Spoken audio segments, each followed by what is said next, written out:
everyone! It's Wednesday! And you know what that means? It's now time for this special bold review dito sa This Wednesdays in Viva. Yes, dahil ako'y luluwas pabataan itong Webes, hindi ako makapag-review ng panibagong Viva Max original movie. So, anong gagawin natin? Di nag-review tayo in advance. So, this is Hibang, the latest original Viva Max movie starring two new Viva Max superstars, Viva Max stars, si Sahara Bernales and Rica Gonzalez. And ang ginawa ko dito nag-subscribe ako sa Viva Max Plus, so I have 3 days to watch Hibang. Perfectly enough for it to debut sa original Viva Max platform. But yeah, so that's for 199 pesos if you go to the advanced paywall section. And yeah, this is sinasabi ko na pa New Year ko na to. So, dito sa ating bold review, sana i-like niyo po yung video para mapunta tayo sa For You ng YouTube. Subscribe to the channel, hit that bell icon for more of your bold review here at This Wednesdays in Viva. At ayun na nga po, we are going to review Hibang starring Rica Gonzalez, alias Istio, and Sahara Bernales. Actually, yung original title ng pelikula to is 5 years. And then they changed it to Hibang, which is a Filipino word for crazy. So, sino ba yung crazy dito? Halata naman na ang crazy dito ay si Ali Asisio, mukha pa lang niya. Ayun. So, Ali Asisio plays the role of Tristan. He is the quote-unquote husband of Isabela. Or yung palayaw niya dito is Isa. So, Isa experienced a selective amnesia, and it's up to Tristan to nurture her back to her original self.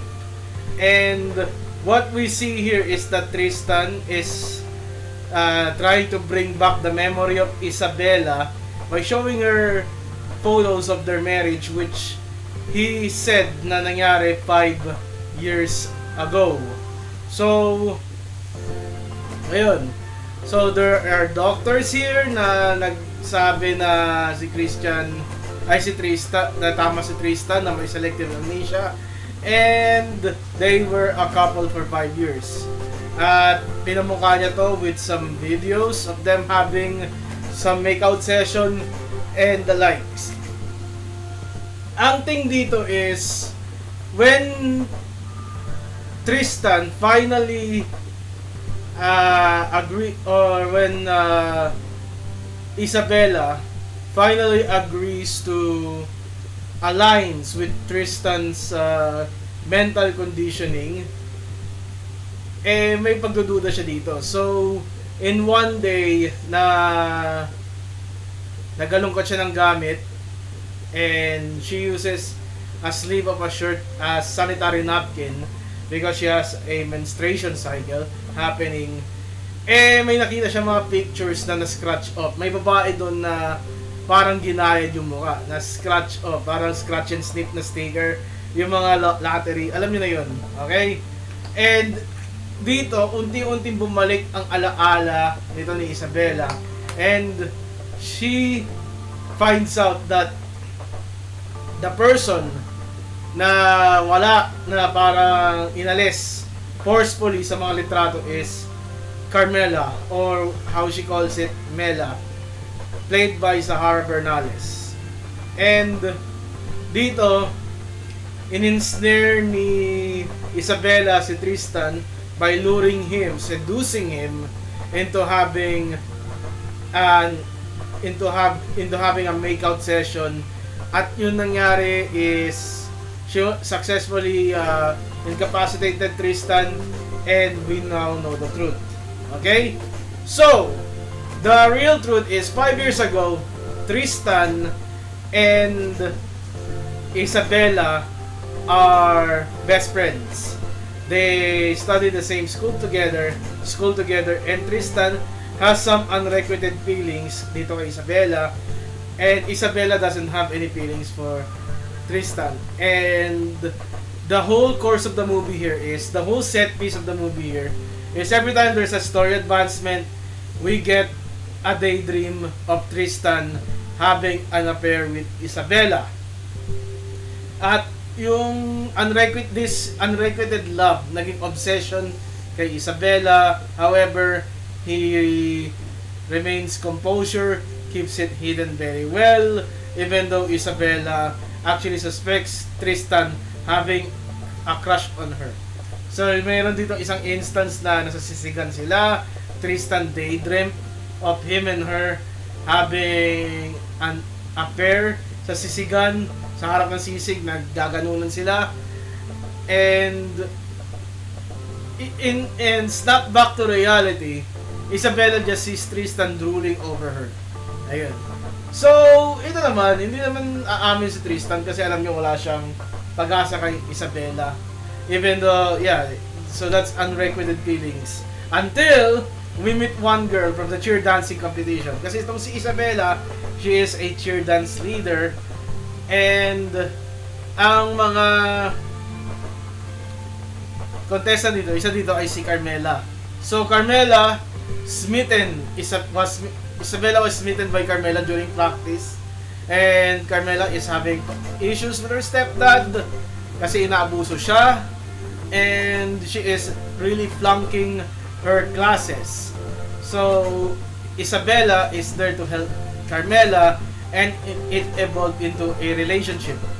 Now, unlike Tristan's daydream, yung mga set piece naman ni Isabela sa ni Carmela, since naging magsyota talaga sila, totoo nangyayari sa totoong buhay. It started in the gym shower, and it just goes on, it just grew. And in some way, Isabela wanted Tristan and Carmel to bond, so they organized up an outing including Tristan. So ang danger kasi dito, nung nalaman niya si Tristan na si Isabela sa si Carmela ay may relasyon, nagsiselos itong si Tristan. Sino ba masisisi mo? Si Tristan, ilang taon, kababata niya ata si Isabela, and Carmela just went into her life, and then suddenly they are in a relationship. Ayan. It just ends up with Tristan spotting Carmela and Isabela having a makeout session in the hill, and they just walk out from sa outing. So fast forward, Tristan devised a plan to kill Carmela off, but it backfired, and it just incapacitated Isabela and Carmela, and this is what we're done into the present. And this movie ends with Isabela and Carmela fleeing, but Isabela ended up killing Tristan in the process. And yeah, yung naging palusot naman ni Isabela to what happened at the end of the movie is she still has amnesia. Kasi nga may doktor na binayaran si Tristan to fake it out, and she's going to use it as hard evidence to protect her from any filed charges. And that is the review of Hibang, that is the recap.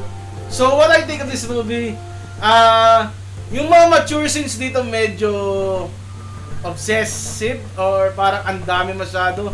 It's like every set piece there's a mature scene. It's like it doesn't really contribute except dun sa part na nakita ni Tristan na nagtatalik sina Isabela sa si Carmela.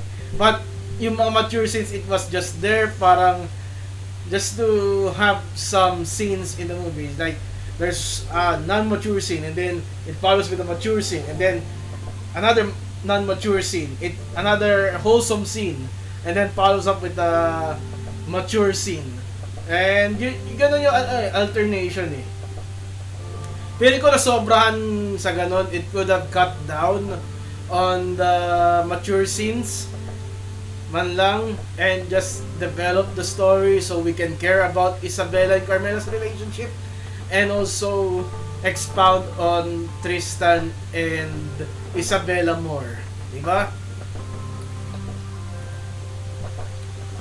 Sorry, uminom ako. Rather than we use make-out sessions or mature scenes to expound those relationships.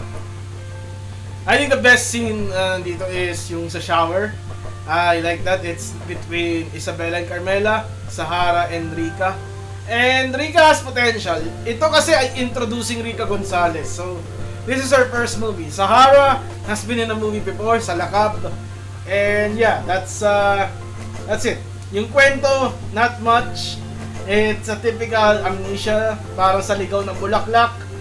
And I guess it's a recycled plot, diba? You're just using mental conditioning para pumabor sa'yo yung narrative mo. And that is my review and recap of Hibang. So the next bold review will be next year. It's going to be Bed Spacer, starring Micaela Ras and Christine Bermas, also starring Ayla Cruz. Ayun. So, we're going to go to our tier list. Okay. And then we are going to rank Hibang. So, what are we going to give Hibang? I'm not gonna give Hibang a copium. I'm just going to give Hibang under na sa uring ganap. So, Sahara Bernales, just about bearable. And yeah, download ko lang. So, Hibang is just about bearable in the tier list. And this is the tier list for Viva Max 2023. We're gonna make some adjustments, okay? Pag uwi ko galing probinsya, we're going to make adjustments in the new year. Who is going up and who is going down. And that depends on the critics' reviews. Pero until then, that is the final Viva Max movie of 2023. Happy New Year, guys! Goodbye and good night. Bang! Shake mo with a bang.